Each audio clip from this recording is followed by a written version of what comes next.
साथीहरु, के तपाईहरुलाई थाहा छ यो दुनियाँमा एउटा यस्तो ठाउँ पनि छ जहाँ तपाईहरुले कुनै अनुभव बिना नै काम गरेकै भरमा महिनाको 30 करोडसम्म तलब पाउन सक्नुहुन्छ र त्यो कुन ठाउँ हो आउनुहोस् जानौं।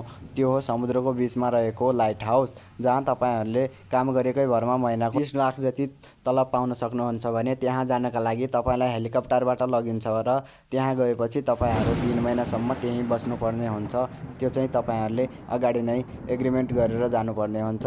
त्यहाँ लाइट जलाइराख्नुको मुख्य कारण भनेको रातिको समयमा विभिन्न पानी जहाजहरू आउने भएकाले त्यो दुर्घटना नहोस् र ठूलो धनजनको क्षति नहोस् भन्नका लागि हो। यहाँ विभिन्न मानिसहरू गइसकेका पनि छन् भने यहाँ गएका मानिसहरूमा विभिन्न रोगहरू देखिने गर्छन्, जस्तै डिप्रेसनमा जाने, मानसिक अशक्त हुने र विभिन्न रोगहरू हुने, छटपटिने। किनभने यहाँ तपाईहरुले गइसकेपछि 3 महिनासम्म तपाईले बाहिरी दुनियाँबाट मुक्त भएर यो लाइट हाउसमा लाइट मात्रै जलाउनु पर्छ र यहाँ न त कुनै इन्टरनेट सुविधा छ न त कुनै मोबाइल। यहाँ तपाईले एक्लै बस्नु पर्ने हुन्छ किनभने यहाँ एकजनाको मात्र सिट छ।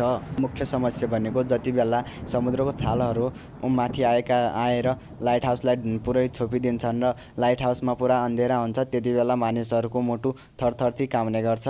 के तपाईहरु पैसाकै कारण यहाँ जान चाहनुहुन्छ?